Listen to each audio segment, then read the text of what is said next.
Auzubillahi minasyaitonirrajim. Bismillahirrahmanirrahim. Assalamualaikum warahmatullahi wabarakatuh. Alhamdulillah wassalatu wassalamu ala Rasulillah wa ala alihi wa sahbihi wa man walah. Subhanaka la ilma lana illa ma 'allamtana innaka antal alimul hakim. Rabbi shrah li sadri wa yassir li amri wahlul 'uqdatam min lisani yafqahu qawli. Alhamdulillahilladzi hadana li hadza wa ma kunna linahtadiya laula an hadana Allah. Allahumma anfa'na bima 'allamtana wa 'allimna ma yanfa'una wa zidna 'ilma. Rabbana yassir wa la tu'assir wa tammim bil khair. Rabbi zidni 'ilman. Amin ya rabbal alamin. Assalamualaikum Ustaz.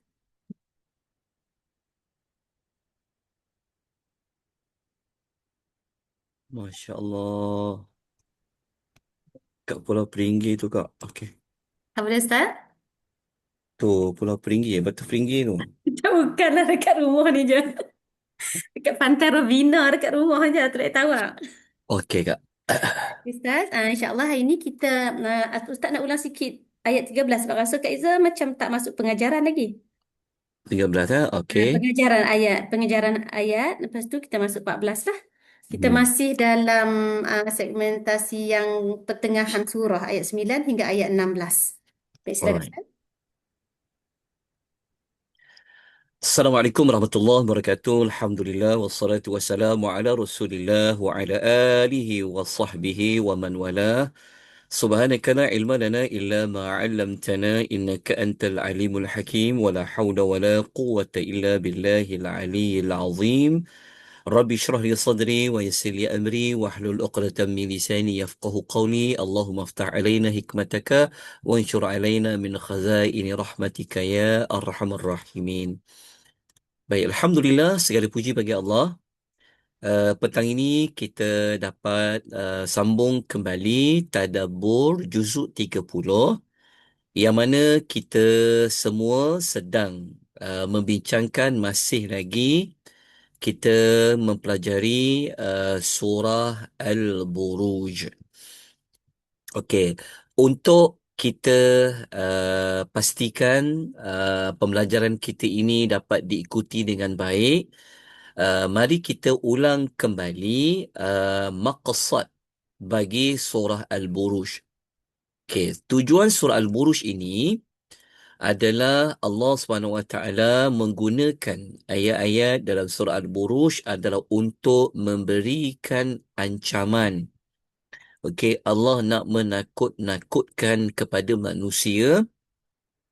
Okey, bagaimana Allah menakut-nakutkan manusia itu dari sudut kesempurnaan kesaksian dari Allah, iaitu Allah ini sentiasa menyaksikan apa jua yang berlaku, dan juga dalam masa yang sama Allah memberikan ancaman itu melalui dahsyatnya azab dan seksaannya.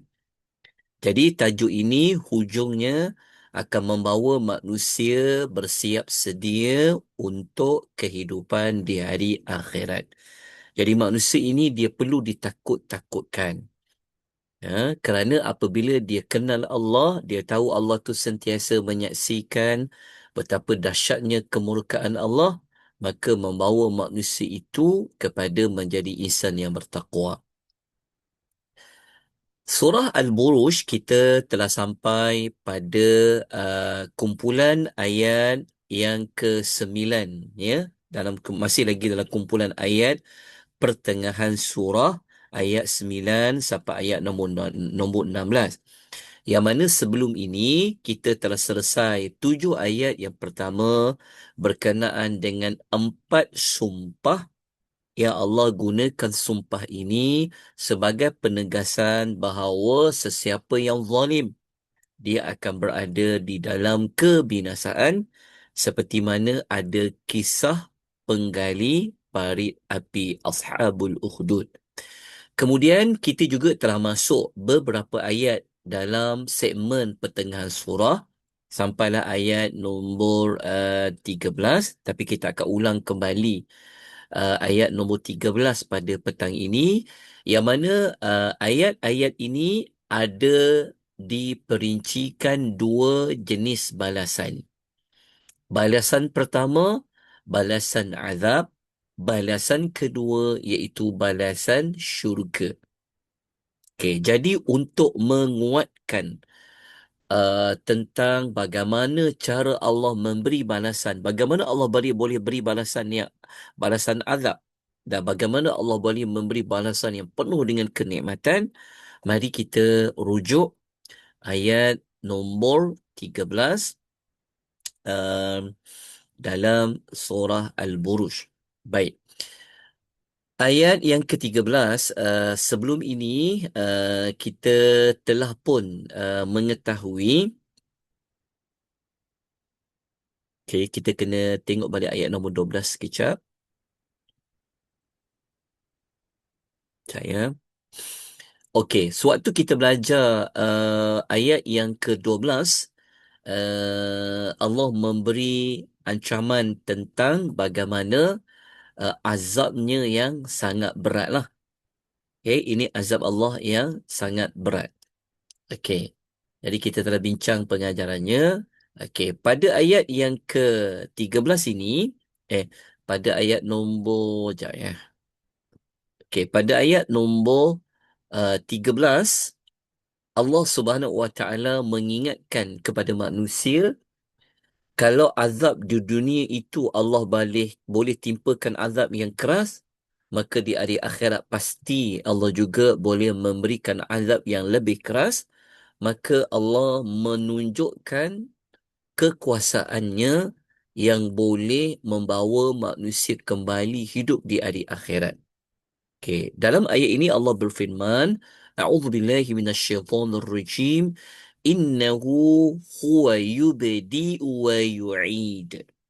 Okey, ada dua penegasan iaitu pada innahu dan juga dari sudut ganti nama dialah. Sesungguhnya dialah. Tengok terjemahan. Sesungguhnya, ni penegasan yang pertama. Dialah yang memulakan ciptaan dan dialah yang menghidupkan ciptaan yang telah dia mulakan itu kembali. Jadi ayat ni, kalau kita baca terjemahan, kita faham bahawa Allah ini adalah pencipta bagi segala makhluk. Dan Allah juga yang boleh mendatangkan hari kiamat. Okey.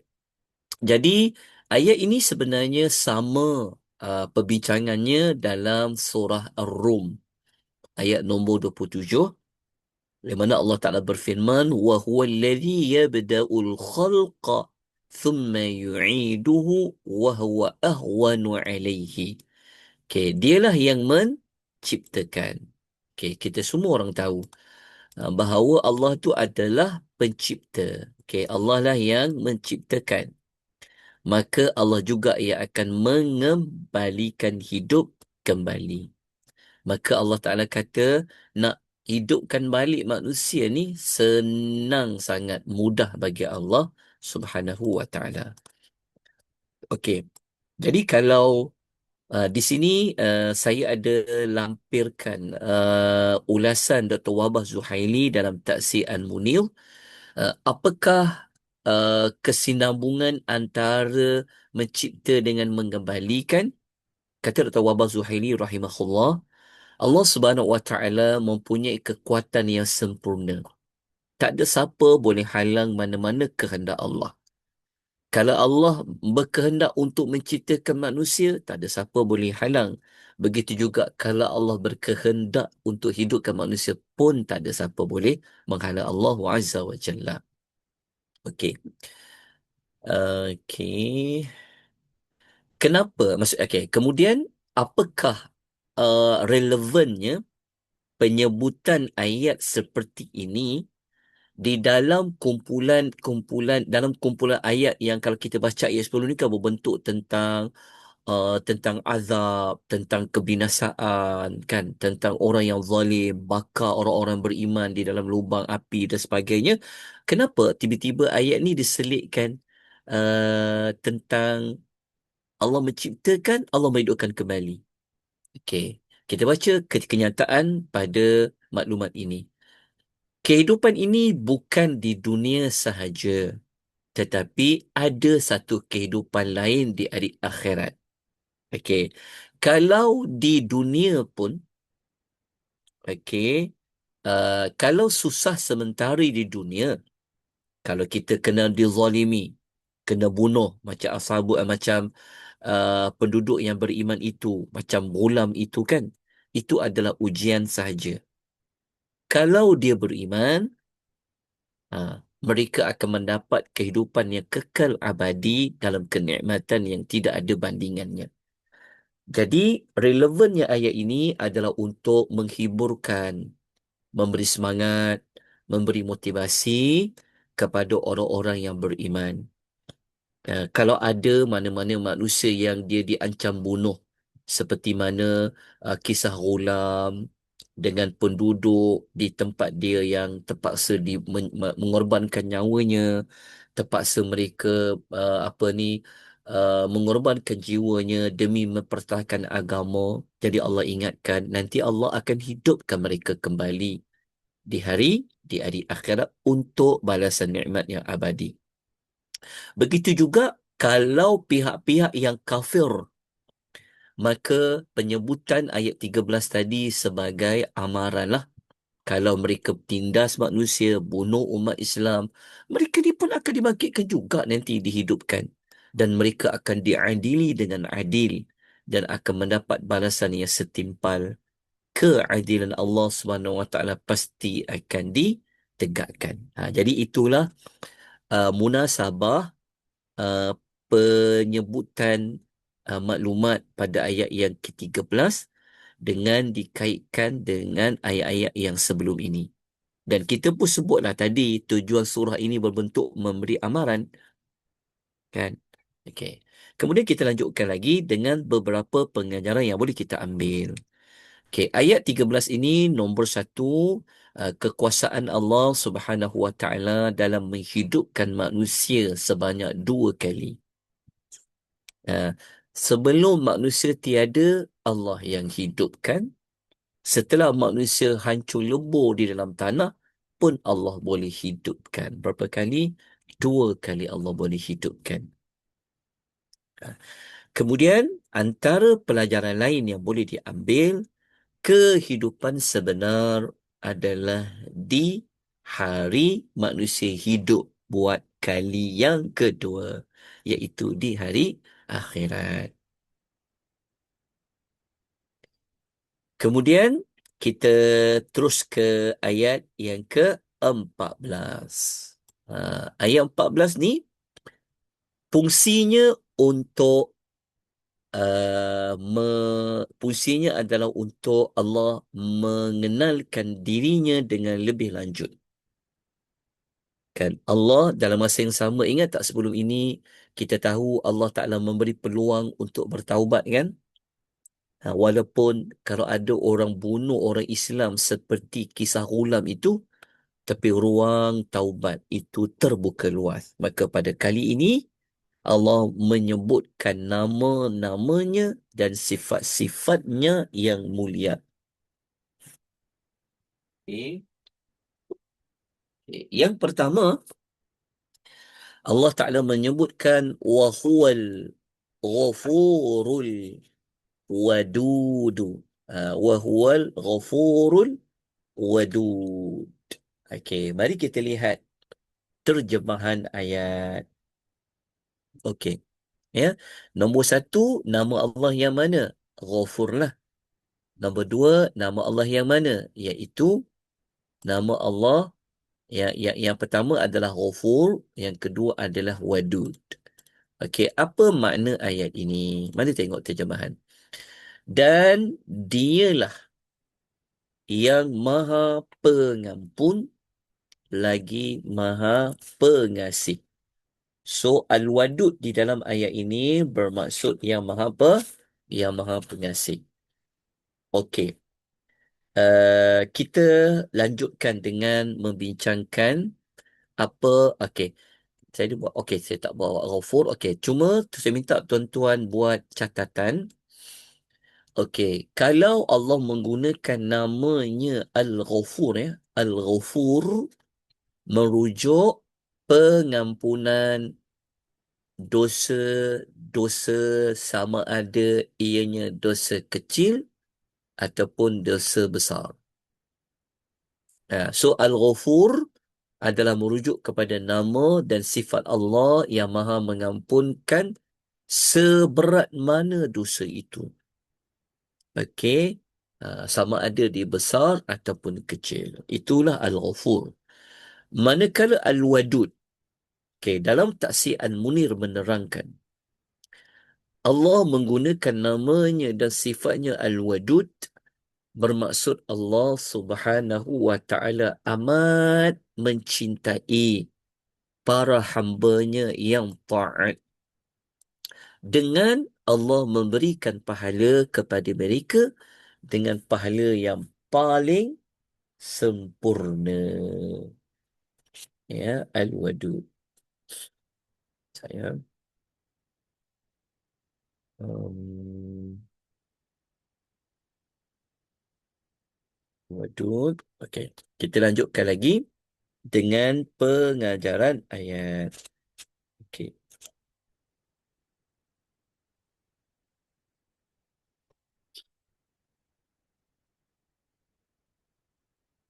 Okey. Jelas tak untuk makna Al-Wadud? Uh, saya.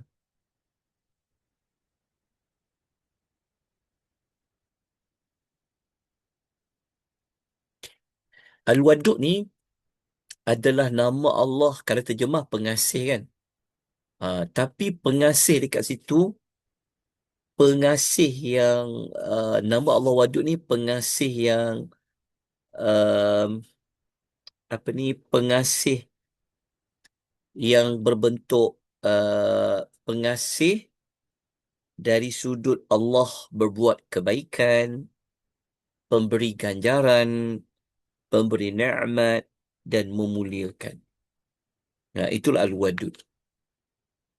Okay, Al-Wadud ni kalau kita pecah, kita bahagi-bahagikan, yang merujuk kepada Allah tu pengasih kepada para walinya, dengan Allah membawa walinya mengenal dia. Allah mengasihi orang-orang yang berdosa dengan memberikan kemaafan dan rahmatnya. Itu pun maksud Al-Wadud. Begitu juga Allah SWT mengasihi makhluknya dengan Allah bagi kecukupan untuk mereka boleh hidup di dunia, bagi rezeki, bagi nikmat-nikmat yang sama ada dia nyata ataupun tersembunyi. Itulah Al-Wadud secara ringkas. Okey. Jadi apa yang dapat kita pelajari daripada ayat yang ke-14? Yang pertama, ayat tadi kita dapat ketahui Allah memberi peluang untuk bertaubat kepada Allah Subhanahu wa taala. Sebab kerana Al-Ghafur tadi merujuk pengampunan bagi semua dosa. Okey. Kemudian yang kedua, Allah Subhanahu wa taala amat mencintai para hamba-Nya. Ni kita ambil pada nama Allah Al-Wadud tadi.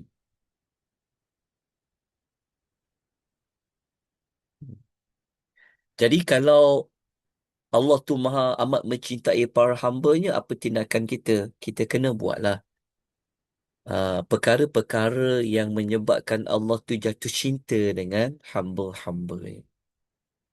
Kena buat amalan-amalan berbentuk Allah tu mencintai para hamba-Nya. Okey. Tengok kalau sempat nanti saya tunjukkan. Saya tunjukkan ayat-ayat yang Allah amat mencintai itu. Ada di dalam Al-Quran. Kejap ya, saya nak tunjukkan. Kejap. Cinta Allah. Cinta. Kejap ya. Cinta. Ke dekat desktop.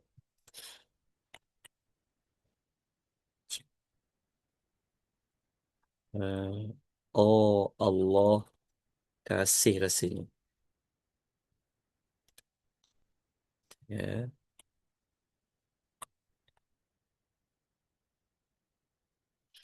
Hmm. Kejap. Saya lupa dah. Okey lah, kita teruskan ya. Terus pada ayat. Okey. Kita lanjutkan dengan apa ni? Ayat yang berikutnya. Okey, dapat tak untuk dua pengajaran ringkas bagi ayat nombor 14 tadi? Dapat ya? Sebenarnya tadi saya mencari maklumat ayat-ayat yang saya telah susun tentang Allah mencintai. So, kenapa kita kena buat amal-amal yang Allah cintai? Kerana kita nak dapatkan wadudnya Allah Subhanahu wa Ta'ala. Okey, kita lanjutkan ayat yang ke-15. Ada dua lagi nama dan sifat bagi Allah yang mulia, iaitu Dzul Arshil Majid. Yang ketiga, iaitu Tuhan yang memiliki arash lagi maha mulia. So Allah adalah pemilik arash dan Allah itu sangat mulia, Majid. Okay. Okey. Pengajaran dia, tuan-tuan boleh ambil lah daripada ayat ni. Antara pengajaran dia adalah Allah ini memiliki aras yang agung. Allah itu adalah Tuhan yang maha terpuji. Tuhan yang maha mulia. Okay. Jadi kita tak sempatlah nak bincangkan nama-nama Allah dalam ayat ini secara panjang lebar. Tuan-tuan pun ada kelas Asmaul Husna dengan Ustaz Syahmi. Dan insya-Allah nanti saya juga akan kongsikan pengisian bertajuk Asmaul Husna. Insya-Allah nanti kita akan lihat perbahasan panjang ya. Okey, ayat nombor 16. Okey, kita masih lagi dekat segmen ayat pertengahan surah. Allah mengatakan fa'alul lima yurid. Allah itu adalah yang maha berkuasa melakukan apa yang dikehendakinya. Ini adalah sifat Allah yang kelima. Fa'alul lima yurid. Okey. Jadi fa'alul lima yurid. Okey. Sebelum kita terus kepada ayat yang ke-17 penutup surah, sebab kita dah selesai pertengahan surah, mari kita hubung kaitkan ayat 16 tadi dengan ayat nombor 12. Waktu kita belajar ayat nombor 12, Allah mengatakan azab dia apa? Azab Tuhanmu sangatlah berat. Rabbika lasyadid. Inna batsha rabbika lasyadid. Pada ayat nombor 16 ni, Allah kata, dia maha berkuasa melakukan apa-apa yang dia kehendaki.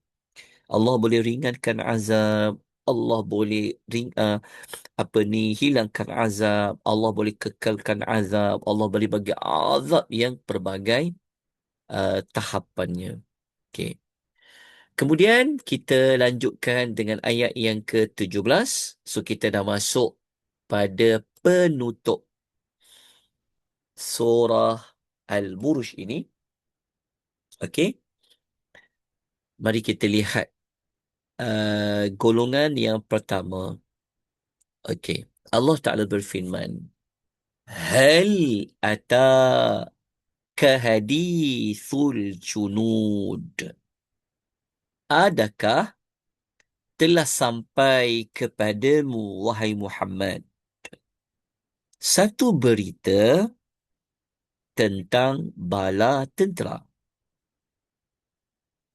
Okey. Dalam ayat ini ada cerita satu kaum ni. Dia ada satu kaum ni, dia ada bala tentera dia. Tapi bala tentera dia itu telah dibinasakan oleh Allah Azza wa Jalla. So mereka ni siapa ni? Yang ada junud bala tentera ni. Kita baca tafsir At-Tabari kata. Al-Tabari mengatakan ayat ini bermaksud, sudahkah datang kepadamu wahai Muhammad berita-berita kaum penentang yang menentangku serta Rasulku dengan penganiayaan dan pemaksaan yang mereka lakukan. Maksudnya Allah bagi tahu kepada Nabi, telah tahu ke berita-berita yang zaman-zaman dulu siapa yang menentang Rasulnya jadi apa? Apa bentuk tentangan itu?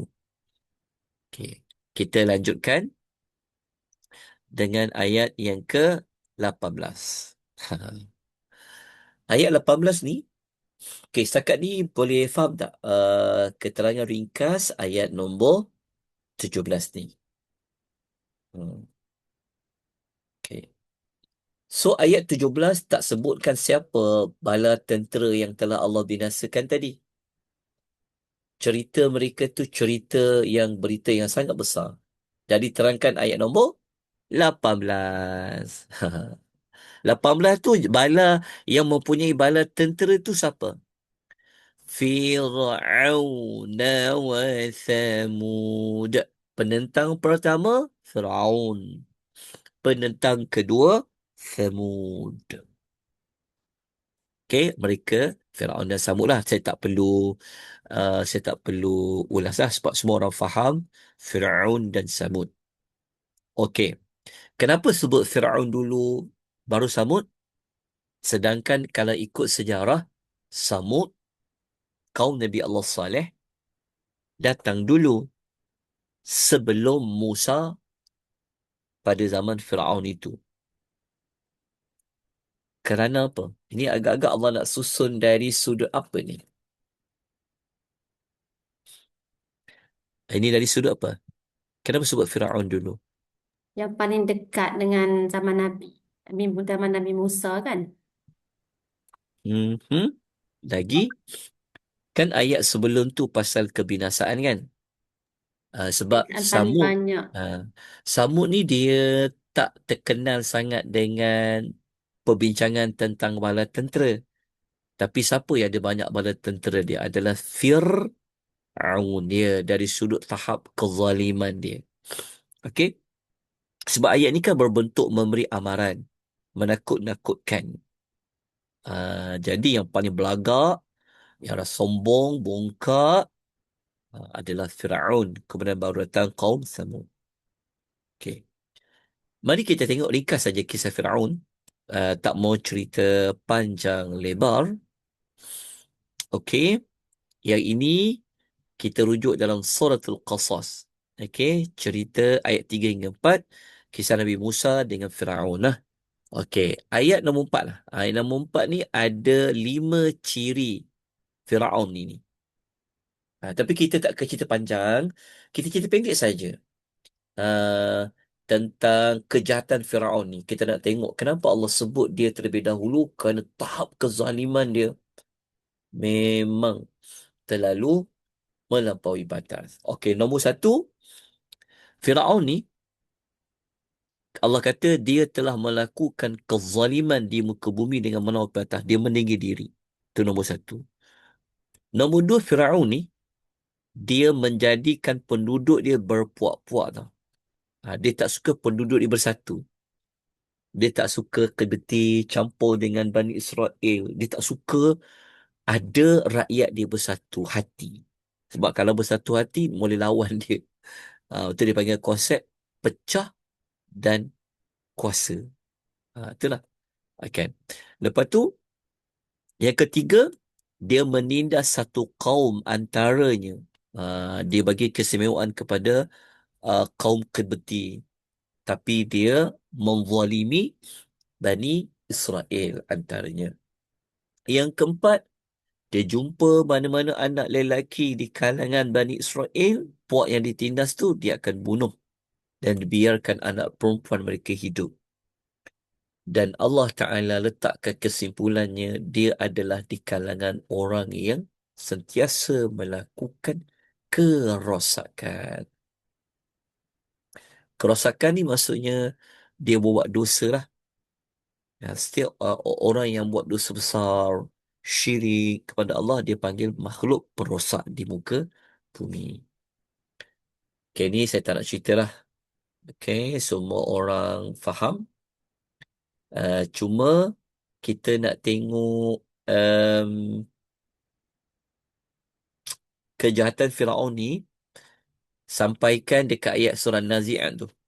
Ayat nombor 24, sehingga kan dia berani mengatakan bahawa dia itu adalah Tuhan yang maha tinggi.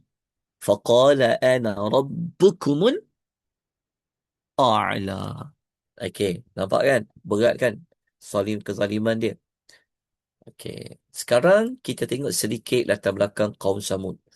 Sebenarnya kita telah ulas panjang lebar cerita Nabi Allah Saleh, kaum Samud dekat surah apa?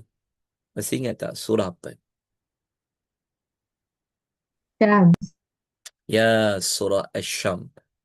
Ada sebut tentang kaum Samud. Okay, bisa tinggalkan. Okay. Ni tak apalah. Alright. Okay. Dalam surah Al-Fajr. Al-Fajr kita dah belajar ke belum? Dah kan? Kita dah tahu Allah mengatakan kaum Samud, Firaun dan kaum Samud ni mereka adalah pelampau di negeri masing-masing. Fa'aksaru fi'al fasad. Mereka banyak melakukan kerosakan.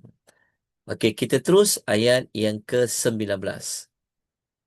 Ayat 19 ni, apakah yang dilakukan oleh kaum Samud dan Firaun? Jawapannya, Allah mengatakan balil ladzina kafaru fi takzib. Okey. Oh, ni maafkan saya kejap. Ayat ni bahkan oh ya. Yeah. Okey, ayat nombor 19 ni dia seolah-olah tengok terjemahan dia dulu. Nanti kita buat kaitan dengan ayat yang sebelumnya tadi. Katakanlah wahai Muhammad, okey, bukan saja menolak ajaranmu. Okey, bahkan orang kafir itu sentiasa mendustakan kebenaran. Maksudnya Allah Ta'ala nak bagi tahu memang ikut trend dia. Orang-orang yang kafir dihantar Rasul ni mereka suka mendustakan kebenaran. Okey, kenapa dibawa ayat seperti ini, bunyinya seperti ini?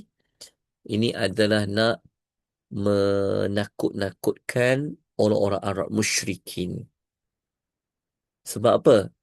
Sebab mereka tidak sehebat Firaun.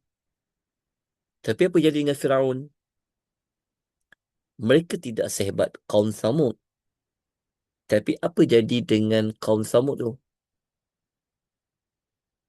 Okey, kemudian hujungnya sekali adalah Allah nak bagi tahu Muhammad bahawa orang kafir ini memang sentiasa tak percaya, sentiasa menolak kebenaran.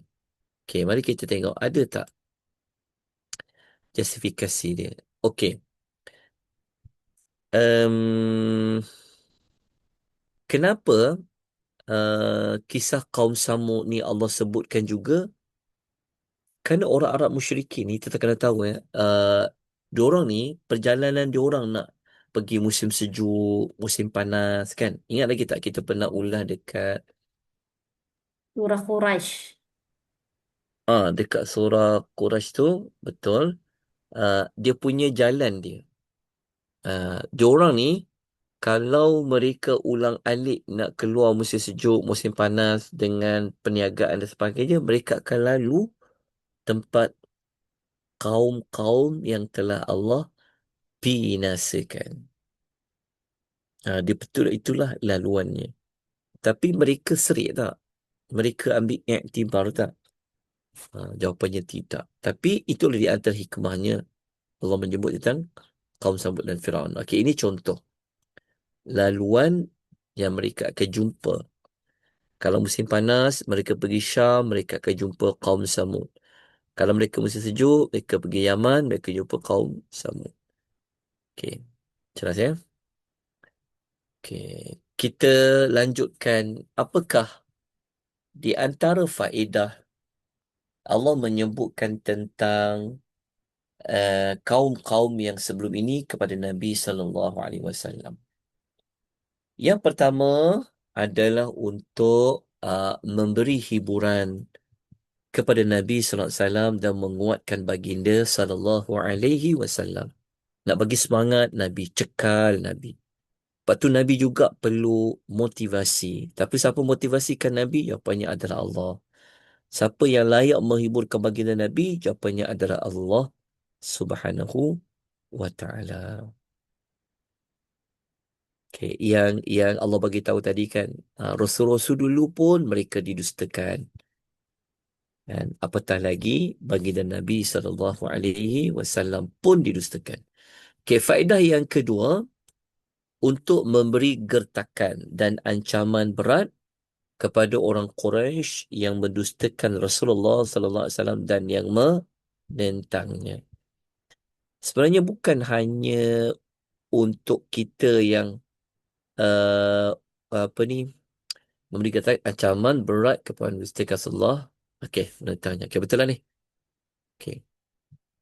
Kita lanjutkan dengan ayat yang ke-20. Saya percepatkan sikit ya huraian dia sebab kita banyak juga apa ni uh, terputus kelas. Jadi saya buat huraian yang macam saya ambil huraian yang mudah je.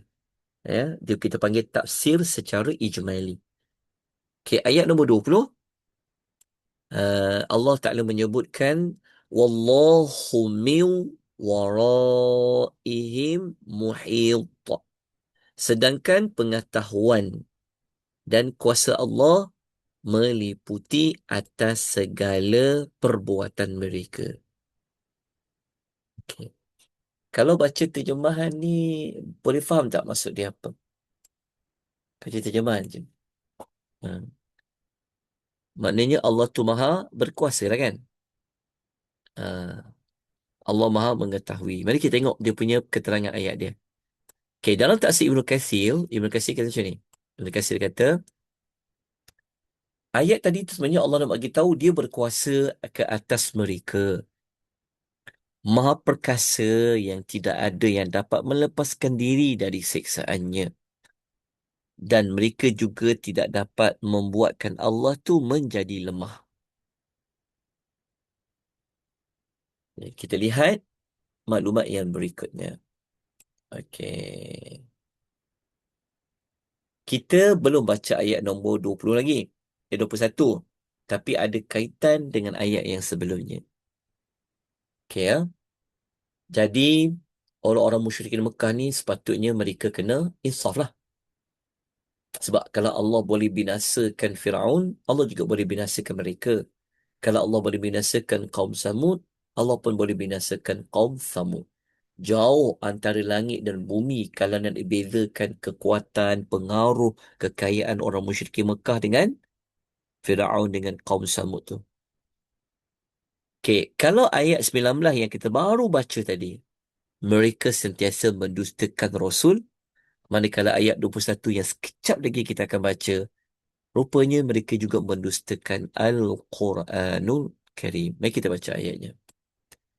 Bal huwa Quranun Majid. Okey, Allah mengapa ni mengagungkan Al-Quran. Ni sifat Al-Quran pertama Majid. Allah kata bahkan ialah Al-Quran yang mulia. Okay. Allah mengangkat darjat Al-Quran lah. Okay. Okay. Ingat tak ayat 15 yang kita baru baca uh, tentang sifat Allah yang ketiga dan keempat kan? Iaitu Allah kata Zul Arshil Majid. Tapi dekat Quran pun Allah panggil Majid. Kalau Allah kata dia pemilik arash yang Majid, yang mulia, maka dekat ayat 21 Allah kata Quran itu pun Majidun. Mulia. Ayat ini kata Al-Imam At-Tabari, ayat nombor berapa? 21. Membantah orang kafir yang mengatakan Al-Quran itu seperti syair, sihir ataupun sajak. Okey, apa yang dapat kita keluarkan dari ayat 21? Yang pertama, Al-Quran yang majid, yang mulia itu diturunkan dari Allah Subhanahu wa taala yang maha mulia. Sebab kan Allah kata sifat Quran bal huwal Quranun majid. Pelajaran yang kedua, Al-Quran yang mulia itu dapat menjadikan manusia itu menjadi mulia. Sebab itu, siapa yang nak menjadi mulia, ada pada Al-Quranul Karim. Okay, yang berikutnya, ayat nombor 22. Tapi sebelum tu saya nak lanjutkan sedikit. Ada satu hadis yang membuktikan Quran yang mulia tu dia boleh memuliakan orang, dia boleh menjatuhkan orang. Tapi kalau sebut majid, berbentuk yang memuliakan lah. Okay, dalam hadis sabda Nabi SAW, Inna Allah yarfa'u bihadzal kitabi aqwaman wa yadha'u bihi akhirin. Allah mengangkat dari satu kaum dengan kitab ini, merendahkan dengan kitab ini. Betul tak? Al-Quran ni sumber kepada nak dapat darjat, diangkat darjat. Okay. Ayat nombor 22, Allah menjelaskan di mana kemuliaan Al-Quran itu keberadaannya fi lauhin mahfuz. Dia tersimpan di lauh mahfuz. Okey, berada di umul kitab ni lauh mahfuz lah. Okey, ini saya tinggalkan. Okey, kata Ibnu Katsir, apa sebenarnya hikmah Allah nak katakan Quran itu berada di lauh mahfuz? Kerana apabila dia berada di lauh mahfuz, maka ia berada di Al-Mala'il A'la, uh, yang terpelihara dari penambahan, pengurangan, penyimpanan dan perubahan. So, mulianya Quran ini sampaikan Allah jaga daripada sebarang tokok tambah dan sebagainya. Okay, Al-Imam Al-Tabari mengatakan, begitu ke Imam Al-Qurtubi, Lauh Mahfuz ni merupakan tempat macam mana Quran itu mula-mula keberadaannya, dia dipelihara daripada syaitan untuk sampai. Syaitan pun takkan sampai di Lauh Mahfuz itu. Jadi dapatlah kita tahu kemuliaan Quran. Okey, ini dalil lain dalam surah Al-Waqi'ah ayat 77 sampai 79 yang Allah kata syaitan pun tak boleh sentuh, syaitan tak boleh sampai dekat Lauh Mahfuz, syaitan tak boleh buat apa-apa pada Al-Quran itu. Boleh baca dekat ayat 77 sampai ayat nombor 79. La yamassuhu illal mutahharun. Okey. Kejap. Perlu ke? Sekejap, okey. Quran di Lauh Mahfuz tu, tuan-tuan kena tahu, kena ambil maklum. Kalau Allah sebut di Lauh Mahfuz tu, itu adalah kedudukan tempat yang asal. Allah turunkan Quran, tempatnya dekat Lauh Mahfuz. Jadi apa peranan Lauh Mahfuz dengan nuzul Quran? Kerana Quran ni dia turun sekaligus dari Lauh Mahfuz ke Baitul Izzah. Ni semua kita faham lah. So saya tak perlu terangkan panjang lebar. Alright, kita lajukan sikit. Tengok pengajaran ayat nombor 21 tadi. 21 ke 22? 21 22, maafkan saya. Tu 22 saya Ustaz. tersalah. 22 lah. Baiki sikit. 22. 22. Ayat nombor 22. Okey, apa yang dapat kita belajar dekat ayat nombor 22 ni?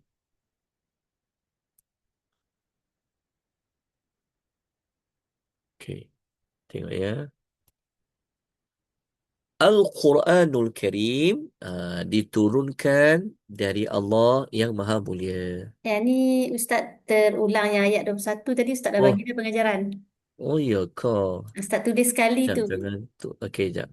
Nombor 2. Oh, dah. Tu yang saya ambil tadi. Ni nombor 3. Nombor 3. Nombor 3 ni. Ketinggian Al-Quran sebab dia berada di tempat yang tinggi.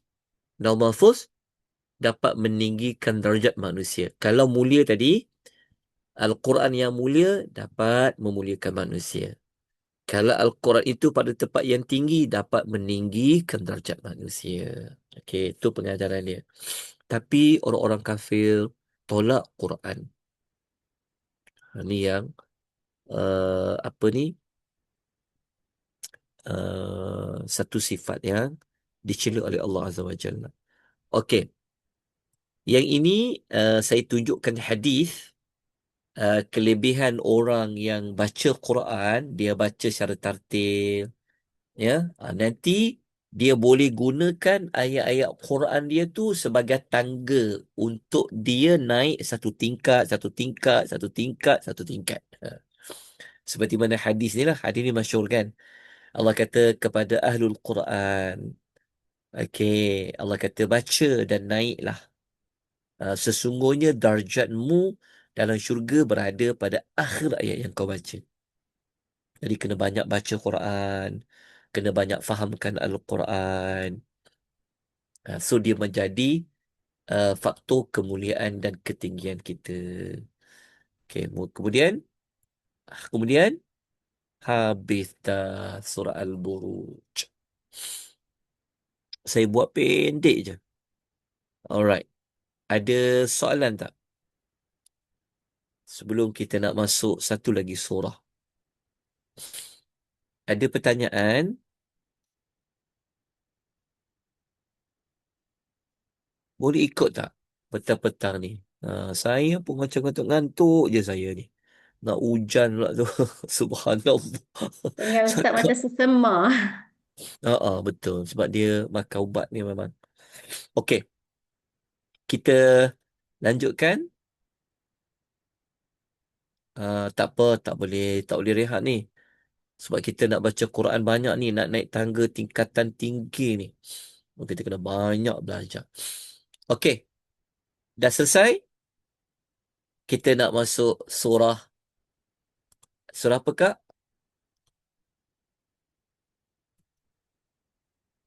Uh, Tarik sebelum je Ustaz. Al-Buruj apa? Sebelum Al-Buruj, Al-Insyiqaq. Sebelum Al-Buruj. Selepas Al-Buruj, At-Tariq. Al-Tariq. Jom. Kita masuk surah Al-Tariq. Tapi sebelum tu, saya lupa nak terangkan. Tengok dekat sini. Sebelum kita masuk surah Al-Tariq, kita nak tengok ni. Hubung kait surah. Saya dah letak dekat awal-awal lagi. Tapi saya tak baca lah. Sebelum ni saya tinggalkan. Sebab kita tak belajar Al-Tariq. Okay, sekarang baru kita akan belajar. Tengok ya. Okay. Tengok ni. Allah. Jap. Okay, tajuk dia perkaitan. Hubung kait surah dengan surah. Alright, kejap ya. Saya tunjukkan. Mana ayat dia ni? Sat. Ni. Yang ini. Nampak tak? Dia keluar apa? Petautan di antara surah Al-Buruj dengan surah Betul. Al-Tariq. Maksudnya, hubung kait surah Al-Tariq dengan surah sebelum dia. Okay. Jom kita tengok ya. Macam mana cantiknya susunan surah by surah ni. Okay. Kalau dalam surah Al-Buruj dengan surah Al-Tariq ni, apa perkaitan petautannya? Dua-dua surah ini Allah bersumpah dengan langit. Allah ada bersumpah dengan langit. Al-Tariq dengan Al-Buruj. Al-Buruj tu kan tempat adanya buruj kan. Kalau Tariq, wassama'i wat-Tariq. Kalau buruj was-sama'i dzatil buruj. Dua-dua ada kaitan dengan langit. Dua-dua kaitan dengan langit. Dia punya persamaan dia. Betul tak? Al-Buruj 85, At-Tariq 86. Betul. Okey. Betul, Ustaz. Okey, tengok lagi. Ah, Surah Al-Buruj, Allah cerita Quran dijaga dan dipelihara. Tadi kita tahu kan? Fil Laul Mahfuz. Okey. Dalam surah Al-Tariq yang kita akan belajar sekejap lagi, Allah pula menceritakan tentang Al-Quran adalah kata pemutus. Cantik. Dia punya satu maklumat kepada satu maklumat. Dua-dua pasal Quran. Cuma fungsi satu cerita tentang kemuliaan Quran, satu lagi cerita tentang fungsi Al-Quran. Okey, sempat salin tak? Okey. Kemudian yang tak adalah pendek je. Oh, pendek je sebab saya buat masa ni saya buat pendek. Okey. Jom kita pergi surah At-Tariq Dah bersiap sedia untuk surah At-Tariq? Are you ready? Okey, jom kita terus surah At-Tariq. So nanti poster akan datang surah At-Tariq. Rasanya boleh habis kot. Saya cuba guna pendekatan yang agak laju sikit. Okey. Tariq, At-Tariq maksudnya bintang yang menerangi. Ataupun kita boleh kata bintang ketuk-ketuk lah. Nanti cuba tuan survey jenis bintang ketuk-ketuk. Okey. Pengenalan surah. Okey. Surah ini nombor 86. Susunannya dalam Quran. Sebelum dia, kita jumpa surah Al-Buruj. Alhamdulillah, dengan rahmat Allah selesai kita pada petang ini. Manakala selepas surah Al-Tariq, adanya surah Al-A'la yang maha tinggi. Ni pun cantik perbahasan dia. Okey. Ada apa mesej ni? Ya, betul. Puan Raja tanya, Tariq itu masuk jalan. Betul. Tapi Tariq dekat situ, dia merujuk kepada bintang. Okey. Kemudian surah ini dari sudut sejarah penurunan surah ke-36. Awal surah ni turun. Tapi disusun ke-86. Adalah sebabnya yang hikmah tertentu. Sebelum Allah turunkan surah At-Tariq, turun sebelum surah Al-Qamar. Maknanya selepas surah Al-Qamar lah. Okey. Bukan turun selepas surah. Bukan. Uh, Dia turun dulu, baru turun surah Al-Qamar.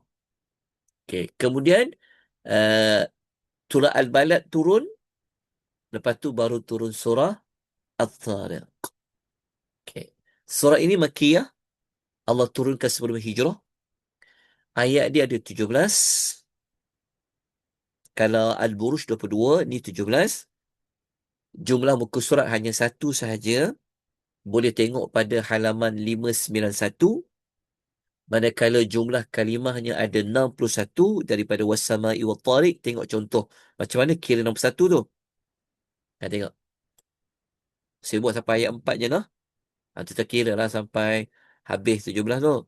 Wassama'i 1, Wattariq 2, Wama 3, Adraka 4, Ma 5, At-Tariq 6. Macam ni lah. Kita akan jumpa sampai ayat terakhir. Surah At-Tariq ada berapa kalimah? Ada 61. Manakala huruf, ni saya rujuk dalam kitab Mafatih Suwaril Quranul Karim mengatakan surah ni ada 252 huruf. Macam ni nak kira hurufnya? Kira ada berapa tu? Was-sama'i wat-tariqi. Tapi kalau kita matikan, kita bunyi qalqalah lah. Wat-tariq. Okey. Waw satu, alif satu, lam satu, sim satu, mim satu. Sampailah hujung. Okey. Kenapa surah dinamakan Al-Tariq? Macam mana dapat nama Al-Tariq? Kerana mulanya, kata Dr. Wahabah dalam tafsir Al-Munir, dimulakan. Maksudnya ayat yang awalnya memang Allah menyebut tentang At-Tariq. Okey. At-Tariq ni, kalau ikut kata Ibnu Katsir dia kotkan kata tabi'in Qatadah mengatakan At-Tariq tu, kenapa bintang tu dinamakan dengan Tariq? Kerana bintang itu hanya dapat dilihat pada malam hari dan dia bersembunyi. Okey, dapat dilihat pada malam hari dan sembunyi. Ada yang kata macam itulah. Okey, kita tengok. Ini ayat pertama kita jumpa kalimah wat-tariq, wat-tariq. Wat-tariq. Ayat pertama ni kan kalimah tariq, jadi surah tu nama At-Tariq. Okey. Surah ini kalau kita bincang dibuka ia dengan qasam, dengan sumpah. Ada berapa surah Allah buka dengan sumpah? Ada 15 surah. 15 surah tu surah apa? Ini ayat pertama dia Allah buka dengan sumpah. As-Saffat, Al-Dhariyat, At-Tur, An-Najm, apa lagi? Al-Mursalat, Al-Nazi'at, Al-Buruj, Al-Tariq, Al-Fajr, Al-Syam, Al-Lail, Al-Duha, Al-Tin, Al-Adiyat, Al-Asri. Okay, jelas ya? Alright, kita lanjutkan. Apa tujuan surah Al-Tariq? Okay. Surah Al-Tariq ni tujuannya adalah Allah Ta'ala nak menunjukkan bagaimana Allah Ta'ala ni dia jaga semua perkara di bawah pengetahuan dia. Tak ada pun yang terlepas dari sudut uh, pengetahuan Allah. Allah jaga, Allah tahu semua benda. Perkara tu kecil ataupun besar. Apa beza yang surah Buruj tadi? Kalau surah Buruj tadi lebih kepada menakut-nakutkan tentang Allah tu maha menyaksikan dahsyatnya azabnya kan. Tapi dekat surah At-Tariq ni kerana Tariq tu kan bintang yang jauh sangat. Sebenarnya bintang tu tak dapat dilihat, hanya mendengar bunyi saja. Jadi seolah-olah Allah bagi tahu bahawa dalam konteks surah At-Tariq ni, kecil ke, besar ke, jauh ke, dekat ke, bagi Allah itu semua di dalam pengetahuan Allah. Ya. Nak tengok dia punya contoh ayat yang menguatkan tujuan surah ni. Tengok ayat nombor 4. A'udzu billahi minasyaitonir rajim. Kullu nafsin lamma 'alaiha hafiz. Nah, tengok terjemahan ni. Terjemahannya, setiap orang pasti ada ke atasnya penjaganya. Betul tak? Kalau tengok ayat ni macam, oh betul lah. Kan? Setiap orang pasti ada penjaganya. Allah tu adalah penjaga kita. Penjaga amal kita. Penjaga semua perkara. Okay, ini ayat 4 ni nak menguatkan maqsad tujuan surah tadi. Okay. Kita terus kepada tema surah. Tema surah ni kita gunakan buku yang kita belajar setiap hari Isnin malam, Selasa malam Rabu tu kan. Buku yang Tadabbur Quran tu, inilah temanya. Iaitu kejadian manusia adalah bukti bahawa Allah itu satu-satunya Tuhan. Ini tema dia. Alright. Segmentasi surah At-Tariq ini, 17 ayat tadi tu kan, kita bahagikan dulu 4 ayat pertama sebagai pembuka surah. Tengok 4 ayat pertama pembuka surah. 4 ayat yang pertama menjadi pembuka surah. Ada berapa sumpah? Ada 2 sumpah. Sumpah guna untuk apa? Untuk menegaskan. Allah nak tegaskan apa? Pemeliharaan semua amalan manusia. Tengok. Allah kalau tak bersumpah pun, memang Allah memelihara semua amal manusia. Allah tahu. Tapi apabila Allah memulakan dengan sumpah, dua kali pula bersumpah, maknanya Allah nak menegaskan betul-betul kepada manusia bahawa tak ada apa yang Allah Ta'ala tak tahu kita buat. Tak ada yang Allah lalai. Tak ada yang terlepas pandang dari Allah Subhanahu Wa Ta'ala. Itu 4 ayat pertama. Manakala ayat nombor, ni lah kita tengok di sini ya. Ni tengok contoh dia. Kat mana dua sumpah tu? Ni. Sumpah dengan langit dan sumpah dengan tarik. Wassamai sumpah satu. Wattarik sumpah dua. Apa yang Allah nak tegaskan ayat 4? In kullu nafsin lamma alaiha hafiz. Okey. Jelas ya? InsyaAllah. Moga-moga boleh ikuti. Okey. Yang ni terjemah lah. Kita terjemah dia. Dua sumpah tadi. Okey. Apabila ayat nombor 5 pula sampai nombor 10, Allah cerita tentang biologi manusia. Allah cerita tentang macam mana Allah ciptakan manusia tu. Dan macam mana ilmu Allah Azza wa Jalla.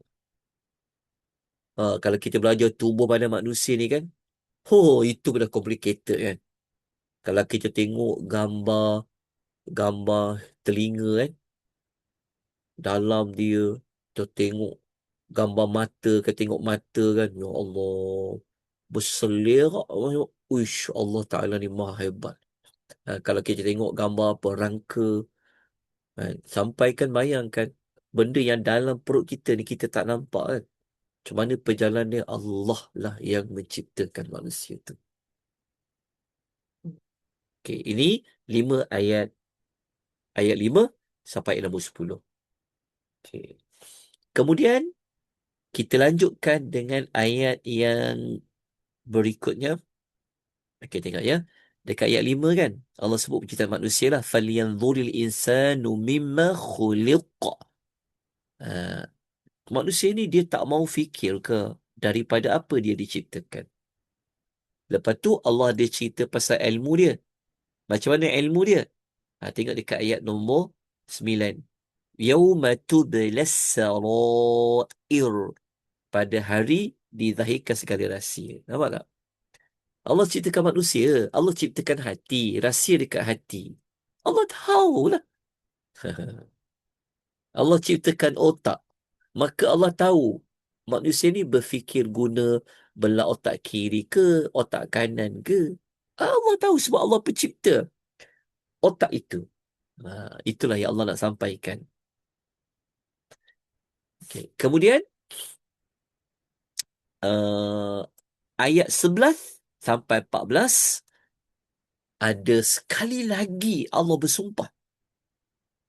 Tapi bersumpah kali ini dua juga. Ada dua sumpah. Allah bersumpah dengan apa? Untuk apa? Allah bersumpah untuk menegaskan kebenaran isi kandungan Quran yang dijadikan sebagai peringatan. Okey. Ayat 11 hingga 14. Nak tengok contoh ayat dia? Yang pasal dua sumpah tu apa? Secara ringkas lah. Okey, tengok. Ayat 11 Allah bersumpah kali pertama. وَالسَّمَاءِ ذَاتِ الرَّجَعِ. Betul tak? Lepas tu ayat nombor 12. وَالْأَرْضِ ذَاتِ الصَّدَعِ. Sumpah kali kedua. Apa yang Allah nak tegaskan? Apa yang Allah nak tegaskan? Innahu laqawlun fasl wa ma huwa bil hazl. Tengok dia punya terjemahan ayat. Demi langit, demi bumi, Al-Quran itu benar-benar firman yang misahkan antara hak dengan yang batil. Tapi surah ni dia, kita kena pandai, kena mahir baca lah ya. Sebab dia ada banyak bacaan ni yang kita kena sebut huruf ni juga. Idza terraja. Tapi taklah sampai raja'. Tak ada. Nipis. Tapi idza terraja. Sada'. Fasl. Dia lam tu kena disebutkan. Ain disebutkan. Bil hazl. Okey. Kemudian penutup segmen bagi surah At-Tariq, kita ambil 3 ayat 15, 16, 17. Kita letakkan dia 3 ayat ini bahawasanya Allah mengetahui segala tipu daya orang-orang kafir. Tak payahlah nak sembunyikan, tak payahlah nak rahsia-rahsiakan. Allah Ta'ala tu tahu segala-galanya. Dan disebabkan Allah Ta'ala tahu itulah Allah memberi keadilannya dengan memberi balasan kepada mereka. Kenapa Allah boleh bagi balasan mengikut tahap-tahap? Sebab Allah tu tak ada yang terlepas darinya. Tak ada yang Allah tak tahu. Okey.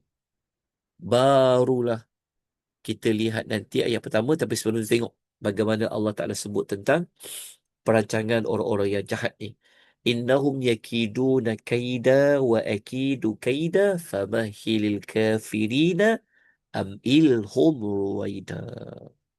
Orang jahat ni merancang tipu daya yang jahat.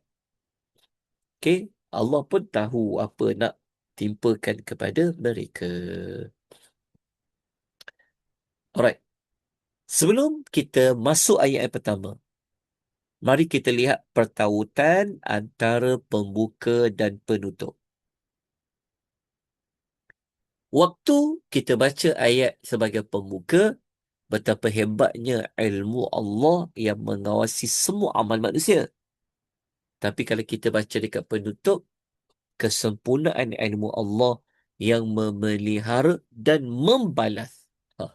Dia ada macam cantik susunan ayat dia. Sebab Allah yang susun dia. Dua-dua pasal kesempurnaan ilmu Allah. Kalau penutup tu merujuk kepada apa kesan dia setelah Allah mengawasi amalan manusia. Okey, kita lanjutkan dengan tafsiran ayat yang pertama. Boleh? Kita lanjutkan. Okey. Baca untuk ayat nombor 1. Dah lama dah tak dengar suara qari'ah. A'udzubillahi minasyaitonirrajim. Wassama'i wattariq. Terjemahannya, silakan Kak. Dia Ustaz, dia tercari. Demi langit dan yang datang pada malam hari. Yang datang malam dan datang pada malam hari itu At-Tariq lah. At-Tariq, ya. Bintang Al-Tariq kan. Alright, so ada berapa sumpah dalam ayat ni? Ada 2 sumpah. Macam mana kita tahu dalam ayat ni ada sumpah? Ada huruf waw, lepas tu di belakangnya di baris bawah. Wassama'i wattariqi. Okay. Kenapa Allah bersumpah dengan langit? Kenapa Allah bersumpah dengan bintang At-Tariq yang muncul pada malam hari? Sebab bintang pun memang pada waktu malam. Okay, kita tengok tafsiran. Ambil kembali yang kita pernah bincang sebelum ni. Okay, kalau Allah bersumpah dengan mana-mana makhluknya, mesti yang digunakan dalam sumpah itu satu perkara yang sangat agung. Maknanya langit itu ada keagungannya. At-Tariq itu, bintang At-Tariq itu juga ada keagungannya. Okay. Kita lanjutkan. Yang ni saya dah tanya tadi lah. Macam mana kita tahu ada wujudnya sumpah? Sebab adanya huruf waw dalam ayat tadi. Okey. Langit dekat sini, apa maksudnya? Was-sama'i. Okey. Kalimah as-sama' berasal dari kalimah as-sumu yang berarti tinggi. Okey. Kalimah ini pada mula-mulanya berarti segala sesuatu yang berada di atas seseorang. Namun, secara umum, ia difahami dalam arti langit yang memang selalu berada di atas. Sebab kita fahamlah kalau sebut langit, semua tahu di atas. Tapi adakah itu hanya maksud langit di atas kita ataupun ada lagi di atas langit tu? Ha. Wallahu ta'ala a'lam. Kita tahu langit ni ada 7 lapisan, betul tak? Tapi ada lagi tak yang tinggi? Ada. Mungkin itu yang Allah maksudkan. Wallahu ta'ala. Tapi pada asalnya memang kalimah as-sama daripada as-sumu, sesuatu yang tinggi yang berada di atas seseorang. Apabila Allah gunakan kalimah langit, ia merangkumi semua langit. Boleh membawa maksud apa saja yang ada di atas kita. Ia berbeza kalau guna as-samawat yang bermaksud langit yang 7. Ini adalah kerana kalimah sama sebenarnya lebih besar daripada kalimah as-samawat. Boleh faham tak maksud dia? Kalau baca macam ni. Agak-agak. As-samawat ada beza dengan as-sama.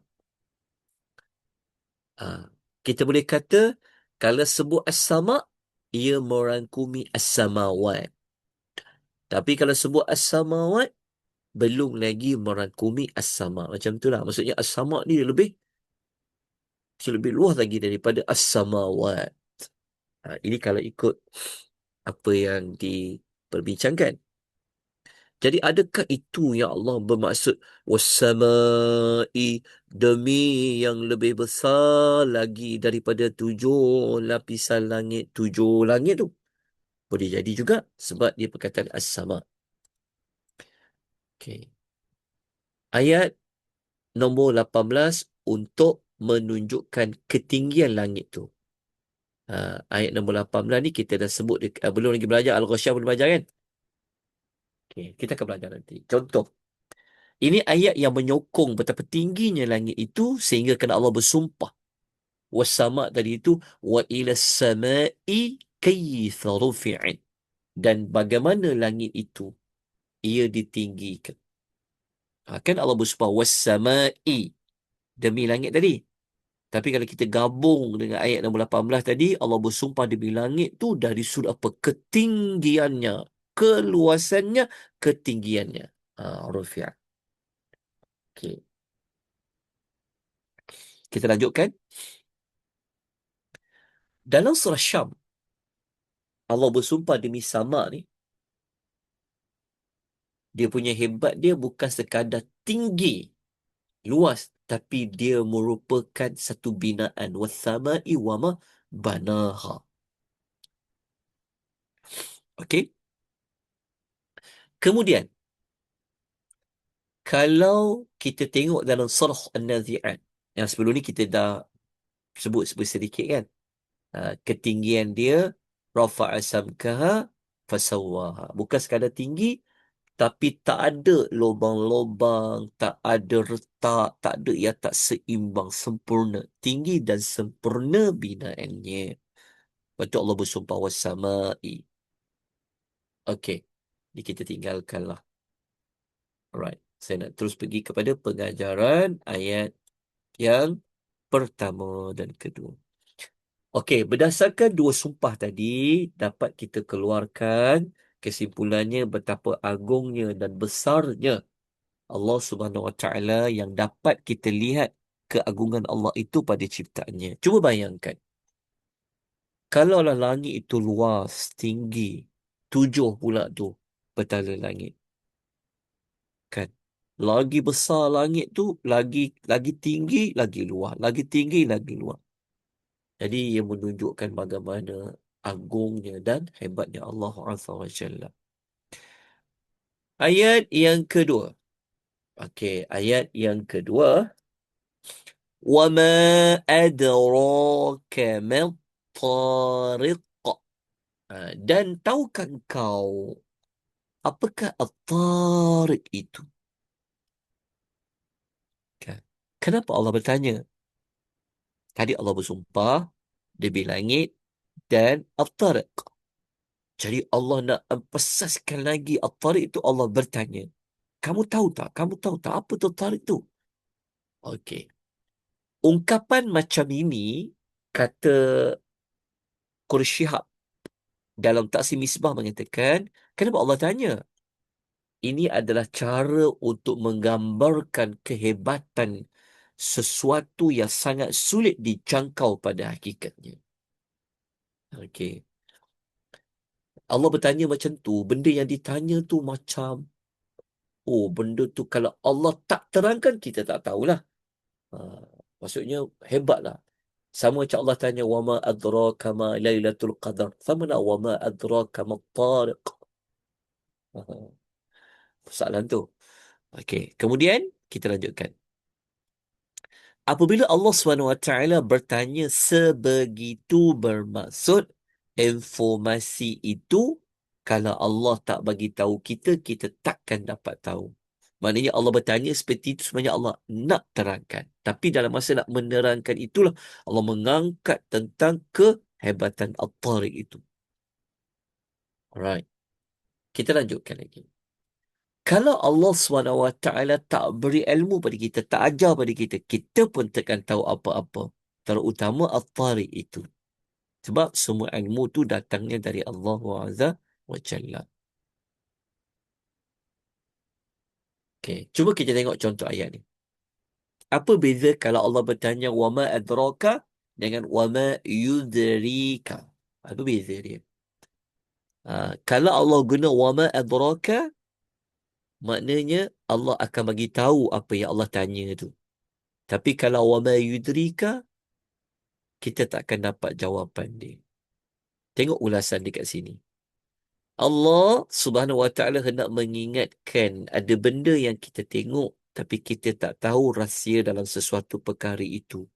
Kena Allah yang bagi tahu, barulah kita boleh tahu. Menandakan yang kita ni tak dapat ilmu kalau Allah SWT tak bagi tahu kepada kita. Ini dapat menjadikan kita rendah diri kerana kita sedar yang kita selama ini lemah dan bodoh sebenar-benarnya. Ya. Kemudian kita bincang dari sudut pengajaran ayat. Sekejap, saya tengok nombor 3 tu ada tak? Okay. Tengok ayat nombor 2 ya. Pengajaran ya. Yang pertama, kita dapat mempelajari kehebatan ilmu Allah Subhanahu Wa Taala yang sangat luas. Okay. Yang kedua, semua ilmu adalah bersumberkan dari Allah Subhanahu Wa Taala. Macam tadi kita sebut tadi, Allah bertanya kerana Allah akan bagi tahu. Apa itu At-Tariq? Nanti dekat ayat 3, Allah bagi tahu At-Tariq itu apa. Menunjukkan kalau Allah bagi tahu, kita tak akan tahu.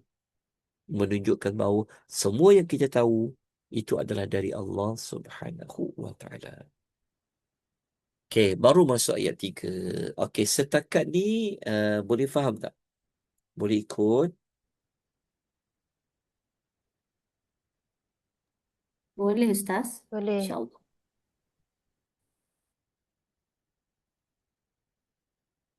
Okey. Barulah Allah bagi jawapan. Apa At-Tariq itu? Ciri yang pertama, okey, siapa nak baca ni ayat nombor 3 ni? Kak Aziah boleh baca?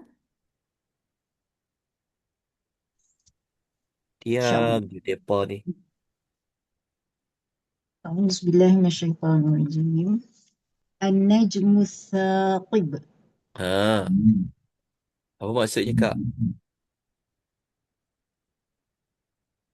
Iaitu bintang yang bersinar tajam menembusi kegelapan malam. Ciri pertama At-Tariq tu, bintang tu dia adalah An-Najm lah. Tariq tu An-Najm. Dia adalah jenis bintang. Dia memang dalam kumpulan bintang lah. Okey. Tapi sifat dia kedua, dia saqib. Bersinar tajam. Bersinar tajam. Dia punya cahaya dia tu. Okey, bersinar tajam. Okey. Dalam Taksir Misbah mengatakan, An-Najmi ni bererti muncul ataupun nampak ke permukaan. Ia adalah bintang yang muncul lah. Atau nampaklah cahaya dia. Bintang lah tadi kan. Right. Kita lihat lagi tafsir. Oh. Okey. Kita terus pergi kepada pengajaran ayat yang tadi ni. Yang pertama, ia menunjukkan keagungan dan kebesaran Allah Subhanahu Wa Taala pada ciptaannya. Kerana sifat bintang dua tadi, Najm dengan Saqib tadi. Okey. Yang kedua, tak ada dah. Kita pendekkan, kita terus pergi kepada ayat nombor 4. Sumpah dah selesai dah. Dua sumpah. Sekarang apa yang Allah nak tegaskan? Sebelum tu, kita buat ulang kaji. Okey, dua sumpah kan? Sumpah pertama dengan apa? Demi Bin- Demi Tadi langit. di langit, sumpah dua, bintang yang Bintang. datang pada malam hari itu. bintang Al-Tariq. Sumpah tiga, tak ada dah. Okey, ingat lagi kita pernah belajar kaedah-kaedah Al-Qasam, sumpah. Ingat ada dua bahagian ya. Bahagian pertama dia panggil Al-Muqsamu bihi. Perkara yang disumpah dengannya. So, apa perkara yang disumpah dengannya? Sebutkan pertama. Langit, Kedua, bintang. At-Tariq tadi. Alhamdulillah. Kemudian kalau ada Al-Muqsamu bihi, mesti ada Al-Muqsamu alaihi. Perkara yang disumpah tentangnya. Okey, apa perkara yang Allah nak tegas tu melalui dua sumpah itu? Yang ini kita akan baca pada ayat nombor 4. Inilah jawapannya. Okey. Ataupun dipanggil jawab sumpah. Okey. Siapa nak baca ayat dia ni, nombor 4? Ataupun ada apa-apa soalan nak tanya ke? Tak, dekat tepi tu, mesej tu dia tulis waw ataf. Sebenarnya waw ni waw sambung ke waw sumpah? Yang Mana ni, mana puan? kat tepi tu Kak Liza tulis. Dekat mana? Komen tu kan. Kak Liza tulis waw Oh, ataf. ayat tadi tu wasama iwat tariq, waw depan tu memang waw qasam. Betul, Hmm. waw yang kedua tu menyambung sumpah tu, waw yang menyambung sumpah kedua. Ya. Bukan waw kedua tu bukan waw qasam juga Bukan Dia menyambung, dia bukan waw ataf yang menyambung qasam tu ke? Ustaz, sepaham kau macam tu lah. Waw Waw yang sumpah dia menyambung. mesti dekat depan je ke? Dia kalau di tengah-tengah dia tak jadi waw qasam ya Ustaz? Dia maknanya kalau dekat tengah-tengah, tak apa soalannya. Kita tengok ya. Masuk puan, okey tak apa. Boleh tanya, Masya Allah. Kadang saya pun tak tahu juga kadang-kadang tu. Yang mana tu ayat nombor 1 ya? Ayat 1, Ustaz. Okey. Okey. Aha. Ni waw dua ni, waw yang depan ni waw qasam, yang kedua waw tariq, waw ni sefaham kak lah. Waw Ya dan. ataf yang menyambung qasam ni, yang menyambung sumpah pertama. Iya, dia macam dia sambung lah. Tapi dia membawa maksud dalam tu ada elemen sumpah. Lepas tu dia terjemah dan. Demi langit, dia tak kata demi langit, demi. Tapi sebenarnya dia bawa maksud dua sumpah. Okay? Yang paling penting, ada dua sumpah tu je. Right. Betul ke? Saya ni kadang takut tersalah juga ni. Mana pula tafsir dah ni. Okey. Nanti saya carikan jawapan tu. Bagus juga soalan tu. Kan? Sebab ialah pasal kita tak fokus sangat tentang perbahasan sumpah-sumpah tu. Tapi kalau seolah-olah, kalau kita tak nampak diterjemah demi tu nampak macam satu sumpah je. Itu maksudnya ya. Tak, maksudnya wow ni dia jadi sumpah bila dia dekat depan je. Kalau dia menyambung dia tak jadi sumpah. Kalau Ha. dia tak sambung. Macam bahasa Arab sikit lah. Ya, dia macam Macam watini wa zaituni. Demi buah tin dan buah zaitun. Ya. Dan walaupun kita jumpa diterjemahkan dan, bukanlah menafikan yang bintang Al-Tariq itu sebagai sumpah. Ya. Nanti saya semak balik. Uh, Waw itu kenapa kita tak terjemah dia demi. Tapi memang dia dua sumpah lah. Wallahu ta'ala alam. Dia nak mudah faham, gunakan macam surah-surah yang ada sumpah banyak macam At-Tin lah. Hmm. Okay. Wallahu ta'ala alam lah. Okay. Ada soalan lain kah? Kita dah sampai ayat. Masih banyak yang bertanya ya. Mungkin kadang-kadang saya terlepas pandang untuk menerangkan.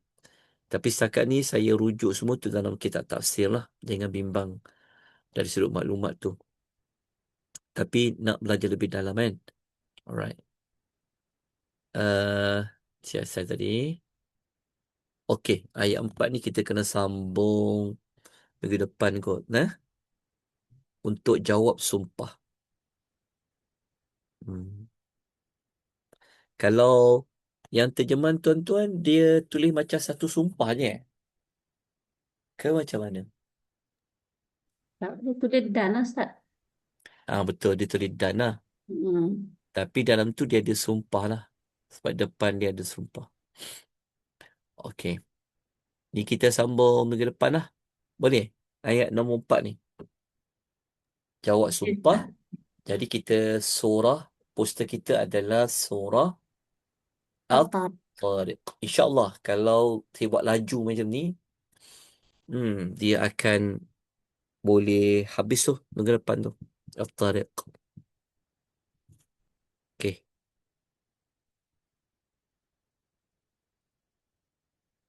Ada lagi soalan nak tanya kat Ustaz ke di FB ni? Di FB tak ada soalan. Di FB Adakah? tak ada soalan. Ada lagi siapa nak tanya kat Ustaz ke soalan? Mampu saya jawab, saya jawab. Saya banyak juga tak tahu ni.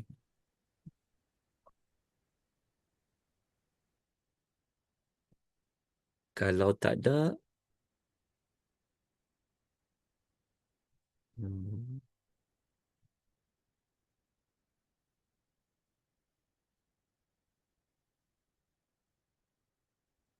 Tak ada soalan Ustaz.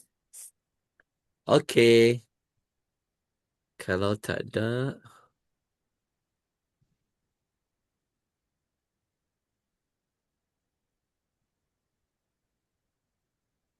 okey, Jadi kita sambung. minggu depan kita kita sambung ayat 4 bagi jawab sumpah. Jadi terima kasih banyak semua. Jazakumullah khairah. Kita akhiri dengan tasbih kafarah dan suratul As. Subhanakallahumma wa بحمدك أشهد bihamdika. أن لا إله إلا أنت أستغفرك وأتوب إليك والعصر إن الإنسان لفي خسر إلا الذين آمنوا وعملوا الصالحات وتواصوا بالحق وتواصوا بالصبر صلى الله على نبينا محمد وعلى آله وصحبه أجمعين والحمد لله رب العالمين والسلام عليكم ورحمة الله وبركاته. Terima kasih Waalaikumsalam. Ustaz, terima kasih semua. Terima kasih Ustaz. Terima kasih semua. InsyaAllah untuk kelas Ustaz Zul esok, Ustaz minta kita buat jam 5 suku petang. Kalau Ustaz ada urusan pagi, jadi kita jumpa petang esok InsyaAllah. InsyaAllah. Okay.